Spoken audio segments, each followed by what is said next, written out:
The work that began here in Tramalan, though small, would spread much further than this small country church. The believers here desired to follow God's word, and they kept the seventh-day Sabbath as the Bible taught.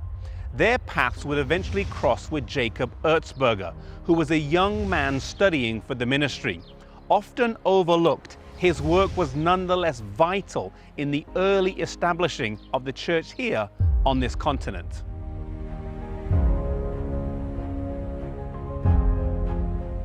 Born in 1843 in Celtisberg in Switzerland, he grew up in poverty. His father died while he was young, and his mother did her best to raise the 4 sons that she had. In 1864, he decided to go and study and train to be a minister at one of the seminaries in Basel. While he was studying there, he also worked in a nearby prison to support himself. And one of the prisoners there told him about a strange group of people in Tramalan who kept the Sabbath. Deciding to go there to teach them the correct day of worship, he himself, after he arrived, was convicted to keep the seventh-day Sabbath. He stayed on for a few weeks, studied a little bit more, and then was baptized in a nearby lake. In 1868, he decided to pastor a small group here in Tramalan. This was not an easy task. The group here was under the impression that they were the only ones in the world holding on to these beliefs, as Czechowski had not told them about the larger established church in North America.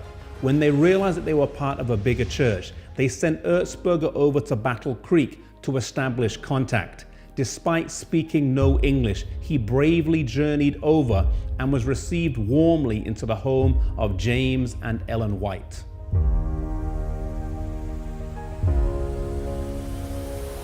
After instruction by James White and others, he was ordained in 1870 at a camp meeting in South Lancaster, Massachusetts, and commissioned to do missionary work in Europe, and became the first European Seventh-day Adventist pastor.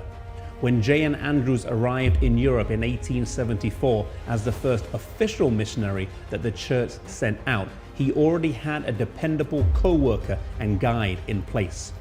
Erzberger also produced the first German Seventh-day Adventist tracts that the young church distributed, and also founded the first German Adventist church in 1875 in Vohwinkel. Erzberger also assisted Conradi after he was sent here to Europe in 1886, but he also became a successful preacher in his own right. He held fruitful prophecy seminars in the various big cities such as Zurich, Basel, Bern, and Lausanne. For many years, he was the only Adventist preacher taking care of the German-speaking churches in Switzerland, and after his wife died at the relatively young age of 53 in 1903, he spent most of his time working in Germany. Finally, worn out by illness and the sacrificial lifestyle of being a pioneer missionary, he died in 1920. His colleague Conradi wrote about him after his death. Without seeking his own honor, he gave his utmost in seeking souls in the typical Swiss way, direct and to the point. Even as a senior worker, he was always willing to work under a younger man. He did not seek his own. He was no position seeker. Leading people to Jesus was for him the most important holy work.